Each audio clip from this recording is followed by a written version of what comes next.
مجھے ہر صورت میں آپ سے شادی کرنی ہے اور میں آپ سے شادی کر کے رہوں گی، رباب نے ضدی لہجے میں کہا۔ شازل درانی اسے حیرت بھری نظروں سے دیکھ رہا تھا۔ تمہارا دماغ تو درست ہے رباب۔ 16 سالہ وہ لڑکی اس کے ہوش ہی تو اڑا کر رکھ گئی تھی۔ اس کے قریب اپنی غضبناک نظریں اس کی آنکھوں میں گاڑے وہ بولا تھا، اپنی عمر دیکھی ہے تم نے؟ بہت شوق ہے تمہیں میری بیوی بننے کا؟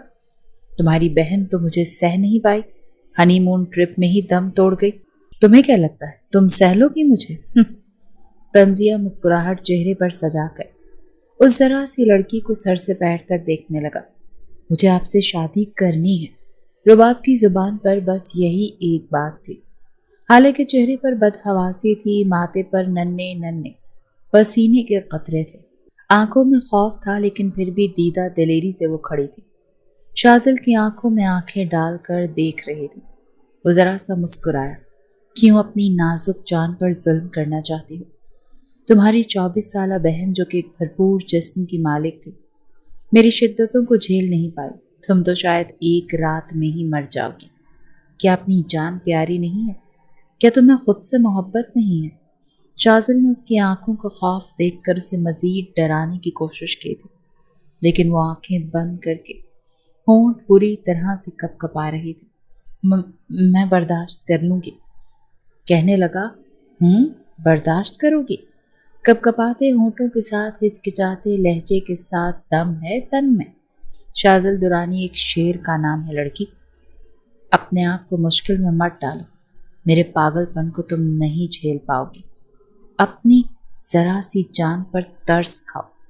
آپ صرف مجھے یہ بتائیں کہ آپ مجھ سے شادی کریں گے؟ ابھی تک وہ آنکھیں بھی نہیں کھول پائے تھے، چہرے پر پسینے کی بوندیں مزید بڑھنے لگی تھیں۔ شازل نے اس کی پیشانی پر اپنی شہادت کی انگلی پھیرنی شروع کی۔ وہ جیسے اپنی سانس روک چکی تھی، پھر انگلی پھیرتے ہوئے اس کے کپ کپاتے ہونٹوں پر اپنی انگلی پھیری۔ ایز یو وش رباب، تمہیں مرنے کا اتنا ہی شوق ہے تو موسٹ ویلکم، تم بھی مزہ چکھ لو میری قربت کا۔ لیکن کیا تمہارے گھر والے مان جائیں گے؟ کیونکہ اپنی ایک بیٹی کو میرے ہاتھوں گوا چکے ہیں۔ مجھے نہیں لگتا وہ تمہاری شادی مجھ سے کریں گے۔ وہ اب بھی رباب کے چہرے کس قدر قریب تھا کہ اس کی گرم جھلسا دینے والی سانسیں رباب کے چہرے کی ہوائیاں اڑا رہی تھیں۔ میں منا لوں گی، وہ پھر سے ہچکچائی تھی۔ کہنے لگا، پھر ٹھیک ہے، مجھے فون کر کے بتا دینا کہ میں کب رشتہ مانگوں۔ کہنے لگی، ٹھیک ہے۔ یہ کہہ کر وہ جلدی سے پیچھے ہٹی تھی اور اس کے آفس کے کمرے سے باہر نکل آئی۔ آفس کے کمرے میں اے سی کا ٹیمپریچر 16 پر تھا، لیکن وہ پوری کی پوری پسینے سے شرابور ہو چکی تھی۔ آنکھوں میں آنے والی نمی کو اس نے صاف کیا تھا۔ جان بوجھ کر وہ اپنا آپ اس درندے کے ہاتھ دینے کے لیے تیار تھی جس نے اس کی بہن پر ذرا بھی رحم نہیں کیا تھا۔ وہ یہ بھی نہیں جانتی تھی کہ اس کا حال کیا ہوگا۔ اسے یہ بھی نہیں پتا تھا کہ جو قدم وہ اٹھانے جا رہی ہے اس کا انجام کیا ہوگا۔ دل زور زور سے دھڑک رہا تھا۔ نازک سی چھوئی موئی سی لڑکی تھی اور وہ چٹانی وجود رکھنے والا مرد۔ اس کی ذرا سی قربت پر وہ لرز کر رہ گئی تھی۔ اس کے ساتھ تنہائی کا سوچ کر اس کا خون خشک ہو رہا تھا، لیکن اپنی ضد پر ابھی بھی قائم تھی۔ اسے سمجھ نہیں آ رہی تھی کہ وہ کیا کرے۔ گھر آ کر ایک اور امتحان تھا۔ ابھی تو اپنے والدین کو شازل کے لیے راضی کرنا تھا، جو کہ اسے عمیرہ کا قاتل سمجھ رہے تھے۔ وہ تو شازل کی شکل تک دیکھنے کو تیار نہ تھا۔ ایسے میں چھوٹی بیٹی کا نکاح اس سے کرنا تو ناممکن سی بات تھی، لیکن وہ سوچ چکی تھی کہ اسے شادی شازل سے ہی کرنی تھی۔ آپ کے شازل کتنے ہینڈسم ہیں نا، بالکل فلمی ہیرو جیسے، رباب نے عمیرہ کے موبائل سے شازل کی تصویر دیکھتے ہوئے کہا تھا۔ تو تمہیں وہ فلمی ہیرو جیسا لگتا ہے؟ عمیرہ نے چھوٹی بہن رباب کا ناک دباتے ہوئے پوچھا تھا۔ ساتھ میں اس کے چہرے پر ایک دل فریب سی مسکراہٹ پھیلی ہوئی تھی۔ تو اور کیا، آپ تو بہت لکی ہیں۔ میں آپ کی جگہ ہوتی تو سوچنے کا وقت ہی نہ لیتی۔ یہ سن کر عمیرہ کہنے لگی، مجھے بظاہری خوبصورتی اتنی اٹریکٹ نہیں کرتی روبی، مجھے یہ شخص بہت زیادہ ایٹیٹیوڈ والا لگتا ہے۔ ہائے، بالکل روڈ ہیرو کی طرح۔ آپ کو تو پتہ نہیں ایسے لڑکوں کی کتنی ڈیمانڈ ہے۔ آپ ناول تھوڑا پڑھتی ہیں نا، ایسے ڈرامے دیکھتی ہیں،